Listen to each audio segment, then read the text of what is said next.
Dobrý den, paní. Dobrý Což to den. prdli. Přímou soustrast. Děkuju. Je mi jasné, že vám psali potom z ústavu. Je to tak. Pomrkla. Nečekala jsem to, no. Petr si nějak zmínil, že měl nějaké problémy. Ne, právě, že... No, já jsem se s ním nevídala, takže nevím, že jo. Když jsem četla tu zprávu, tak jsem si říkala, jako, že to je nějaký vtip zas jeho. Ale bohužel to vtip nebyl. Jo, dobrá. Jenom bych vás chtěl potom... Teď vás nebudu s tím obtěžovat, až asi po vás něco nebudu potřebovat. Určitě. Bratr se dostaví nebo bratr se nedostaví? Nevíde? Vůbec netuším, já s bratrem ani tím druhým nejsem v kontaktu. Já jsem myslela, že se odstěhoval právě. Ne, takže on to jenom přišel dělat před volání a zase zmizel. Jo, tak to ani nevím, no, že tady byl. Bylo u nás na stanici. Můžete ještě se mnou vzadu, pane? Ano. Povinnosti na hrobek, špatně víte se.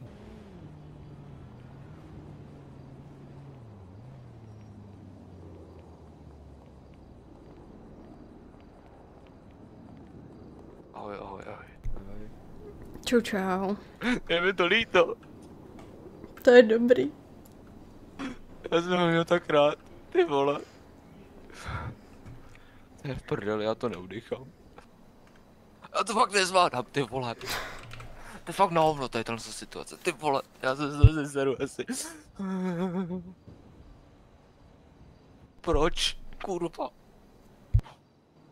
To se nemělo stát, ty vole. Ty vole. Já to taky nedávám. 2000 years later. Já myslím, že ne. No tak to je v prdeli. Ty vole, já si budu potřebovat. Já se tak skočím jinak, ty vole. Kurva. Zasraní fízlové, za to můžu jenom oni buzerati. Kdyby nebylo jich, tak by nic takového nemuselo být tady. On říkal, že prostě jako už jako nemůže jako z těch fízlů, jako že jak pořád pod něm jdou a takhle, tak jako. Já si myslím, že to je kvůli tomu jako. Ale jako nejsem si jistý. Je to dost možný, no. Tyba, on byl tak mladý, vole. On byl tak mladý, on si to nezasloužil. To se vůbec nemělo stát. Přísahám, že za ní vystřelím celou policejní stanici, ty vole. Pro něj to udělám. Toho já teda nechci být svědkem. No nemusíš, já to udělám sám. To, já. JB, jsi tu s námi? JB.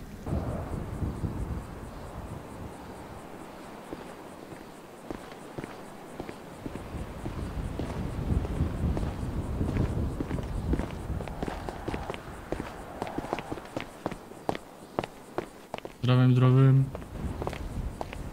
Dobré dopo. Dobrý den. Já se s dovolením hraju, jestli nevadí. V pořádku, pane, ale nikdo ti to nedovolil, takže přestaň. Budeme tady dělat tlaky, ne? Nevím, o čem mluvíte, pane, trošku ten slovník zmírníme, jsme teďka tady na posvátném místě, takže... No, tak ale pane, jako jste neměl agresivní, Ticho, jako... nedovolil tady, jsem vám mluvit tady na je, posvátném místě. Nedovolil, jestli ten má v sobě ďábla, přísahám vám, ten má v sobě ďábla. Já jsem mu do prdele řekl, kurva, omlouvám se, pane Kristu, že tady mu nadávám do píče, ale tenhle ten pár už mě větší nebo jako sere.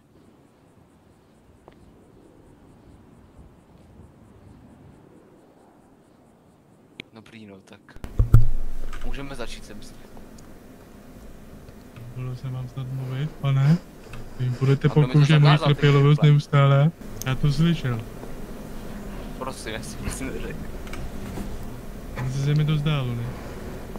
Pane bože, vidíš to, co tady mám za pány? To je docela čurák, jako neříkám nic, to je pěkně sere.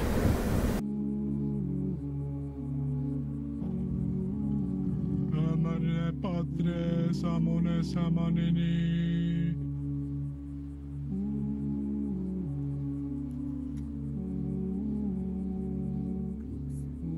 Potre adversare alle diable come un leone rugisam.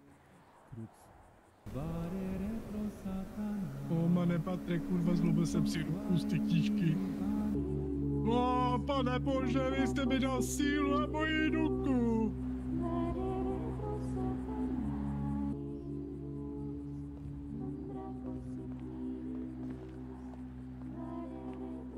Pane, prosím, položte ruku na požehnanou knížku a řekněte prosím amen.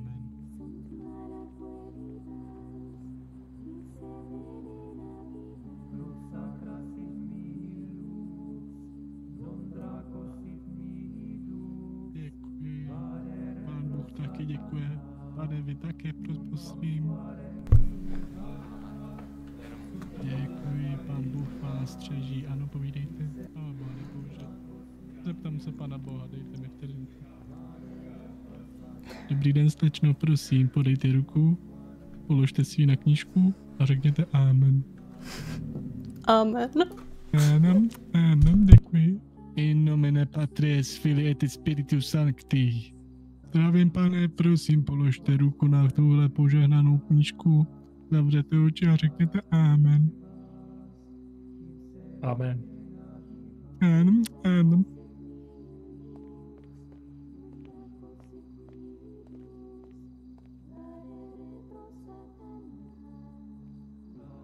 A pane Bože, prosím, odehnej od nás tyhle ty nebohé lidi od toho špatného, ať mají jenom všechno dobré, ať se mají nejvíce fanfárově. O, in nomine Patris, Filii et Spiritus Sancti. Abych vás tady uvedl, ty, co tady neví, o co tady jde. Dnes tady na tomhle místě budeme se rozloučit s jedným pánem, který tady přišel o život se skokem do nedalekého nebe, ve kterém ho pán Bůh doprovází zlatýma schůdkama nahoru. Amen, amen. In nomine Patris, Filii et Spiritus Sancti.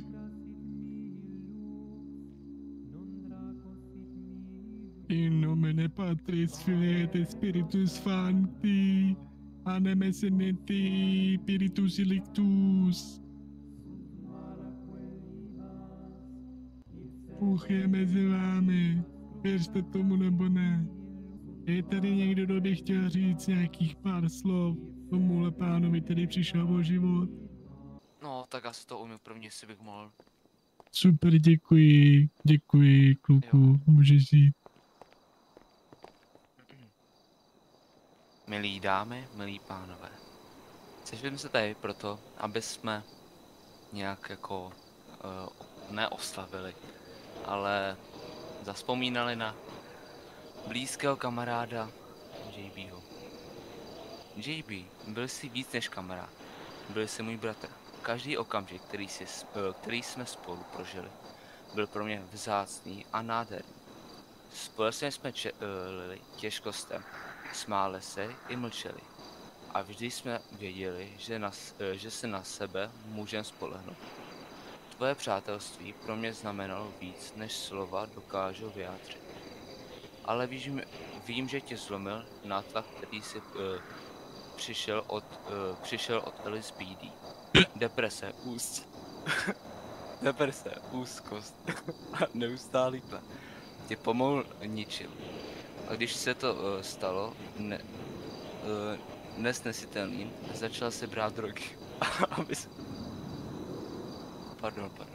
aby se vypořádal s tím, co tě trápilo. Teď se ten boj bohužel nezvládl. A teď zůstáváme s tou prázdnotou. Pomstím tě, ten, kdo za to může, bude čelit následkům, i když tě teď ztrácíme. Tvoje vzpomínky a všechno, co jsi pro nás znamenal, zůstanou navždy v našich srdcích.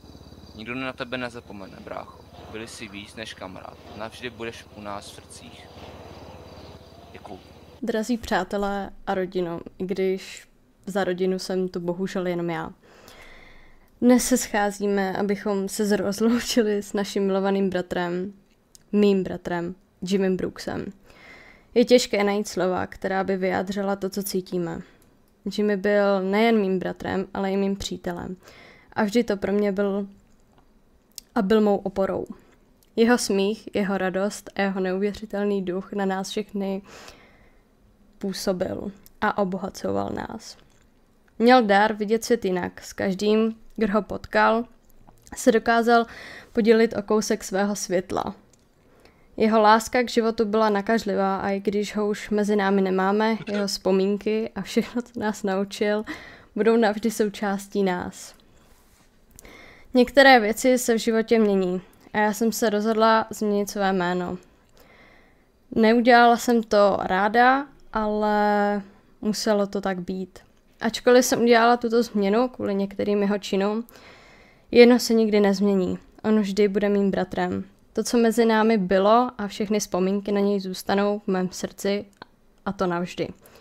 Ať už jméno změním nebo ne, to, co pro mě znamenal, nikdy nevyprchá. Můžeme se utěšovat tím, že jsme měli tu čest ho znát. Jimmy, když si nás opustil, zůstaneš v našich srdcích navždy. Tvé nezištné srdce, tvá laskavost a odvaha nám budou chybět každý den. Odpočívej v pokoji, bráško. Tvá láska a síla nás budou provázet. Ano. Německy nešpechtí. To je latina, ty debile. Víte, nás to nenaučili na akademii. Poslední přání od pana mrtvého, který aktuálně kolegové místního přenáší k jednomu hrobu, kde bude zakopaný. A trochu se obávám, že to pan Ježíš Kristus pak asi se mnou vzdá. Ale tak co, mrtví musíme furt sloužit. Mrtví, nemrtví. No a znáte to. Ano. A bože, zachraňte mi od toho ďábelského stvoření. Hej, přijde mi to, nebo si něco šlehnul předtím? Taky si to myslím, no. Já mu nic neprodal. Tak.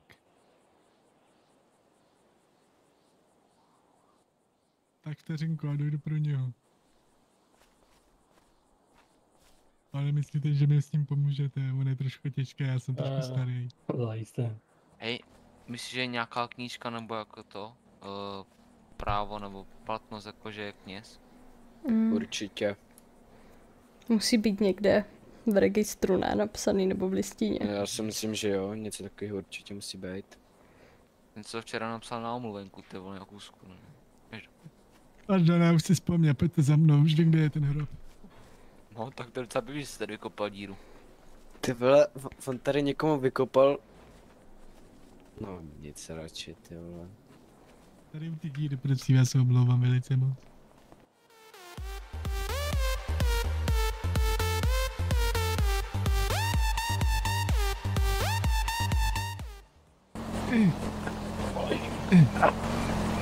Tak. A na 3. 1, 2 a 3. No.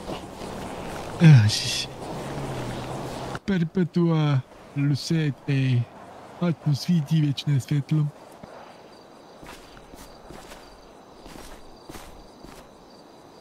Pane bože, kam se rozhodl ten pán? Et lux perpetua lucet ei. Ať mu svítí věčné světlo.